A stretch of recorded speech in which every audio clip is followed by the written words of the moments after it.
ये हमारा तीसरा पार्ट है। अब्बास मिर्ज़ा आज फिर एक दफ़ा हमारे साथ हैं।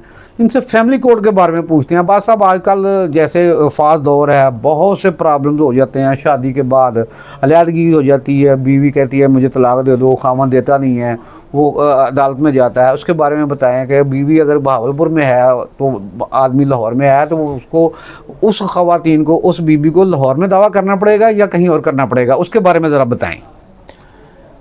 जी मेयर साहब, आपने बड़ा ही हसास मौजू छेड़ दिया है। एक तो मैं आपको बताता चलूँ कि हमारे माशरे में तलाक लेने का रुझान बहुत ज़्यादा बढ़ चुका है, जहाँ तलाक देने का रुझान बहुत ज़्यादा बढ़ चुका है। इसके कुछ दिन ऐसे कह लें कि हमारे माशरती मसाइल, जहाँ के सोशल मीडिया ने भी उसमें कुछ रोल प्ले कर दिया है, कोई ऐसे हो चुके हैं कि बर्दाश्त जो है वो कम हो गई है और बहुत ही फैमिली तनाज़ात बढ़ रहे हैं। जहाँ तक आपके सवाल का तल्लक है कि जो है अगर मियाँ और बीवी में इख्तलाफात बन गए हैं तो बीवी को कहाँ पे जो है अपना केस फाइल करना पड़ेगा। बीवी वहीं पे अपना केस फाइल कर देगी जिस सिटी में, जिस एरिया में उसके पेरेंट्स हैं जिनके पास वो रह रही है, भाई है जिसके पास रह रही है।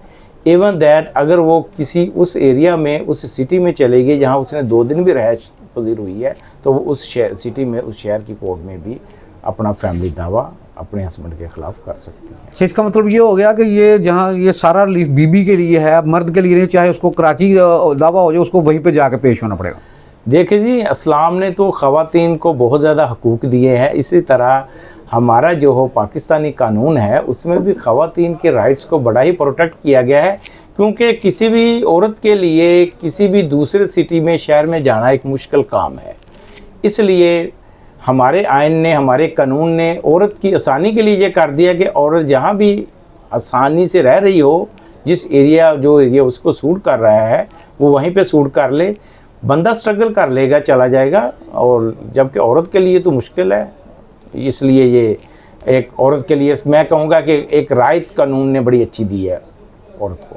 अच्छा अब्बास साहब, ये बताएं कि आम तौर पे होता है कि वो औरत तनाज़े की सूरत में खुला का दावत करती है, फिर उसका जहेज़ का होता है, मेंटेनेंस का, नानफ़का होता है बच्चों का, उसको अलग-अलग करने पड़े केस या एक ही पिटिशन में वो कर सकती है क्लेम, ये सारी चीज़ें?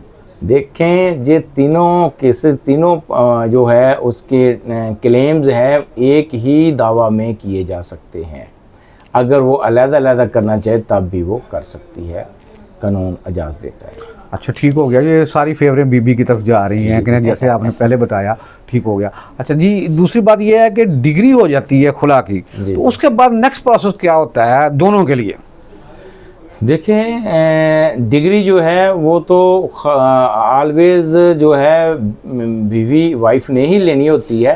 तो जब वो डिग्री ले लेती है, खुला की कोर्ट उसे डिग्री दे देती है, तो वो उस डिग्री को अपनी मुतल्लिका यूनियन कौंसिल में जमा करवाएगी। जिस यूनियन कौंसिल में निकाह दर्ज हुआ था उस यूनियन कौंसिल में जब सबमिट करवाएंगे, अगर वो अब उस यूनियन कौंसिल में रहायश पजीर नहीं है जिस यूनियन कौंसिल में निकाह का अंदराज हुआ था, तो बीवी एक बयान हल्फी लगाएगी उस डिग्री के साथ कि अब मैं फ़लाँ सिटी या फ़लाँ यूनियन कौंसिल में की हदूद में रहायश पजीर हूँ। तो वो जो है डिग्री जो है खुला की अब उसी यूनियन कौंसिल में उस बयान हल्फी के ज़रिए जमा करवा देगी जिस यूनियन कौंसिल में अब मौजूदा उसकी रहायश है। उसके बाद जो है मेरे साहब, आप ही का सवाल मैं अगला जवाब देते चलूँ कि उसका प्रोसीजर क्या होगा। कि जब उसने वो डिग्री अपनी सबमिट करवा दी मुतल्लिका यूनियन कौंसिल, उसमें उसे आप सालसी कौंसिल कहेंगे, ठीक है ना। जो फैमिली मामलात के लिए सालसी कौंसिल जो है लोकल एक्ट के तहत तश्कील दी गई है।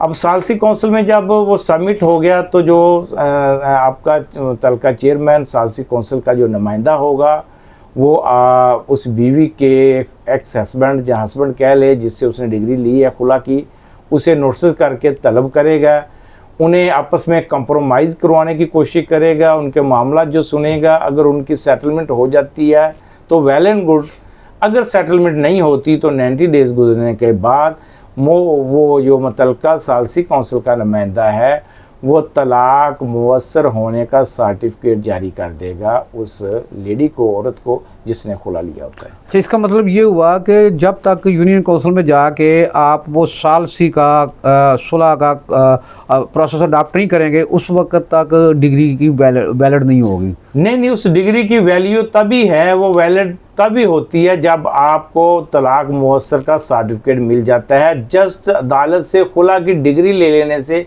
तलाक वाक़ई नहीं हो जाती। औरत जो है वो जो है तलाक या खुला के हकदार बन जाती है, लेकिन आइंदा नेक्स्ट शादी करने के लिए जो है या उसको मुवस्सर होने के लिए उस मुतल्लिका सालसी कौंसिल का सर्टिफिकेट होना ज़रूरी है। उसके बगैर खुला की डिग्री की बुनियाद पे वो सेकंड मैरिज कहीं नहीं कर सकती। अच्छा अब्बास साहब, इसमें एक और चीज़ सवाल उभरता है जहन में कि क्या डेट ऑफ डिग्री, जिस दिन खुला का दावा डिग्री होता है, अदालत डिग्री जारी कर देती है, उसकी कोई लिमिटेशन है कि आपने कितने दिन में यूनियन काउंसिल में जाना है कि अनलिमिटेड है?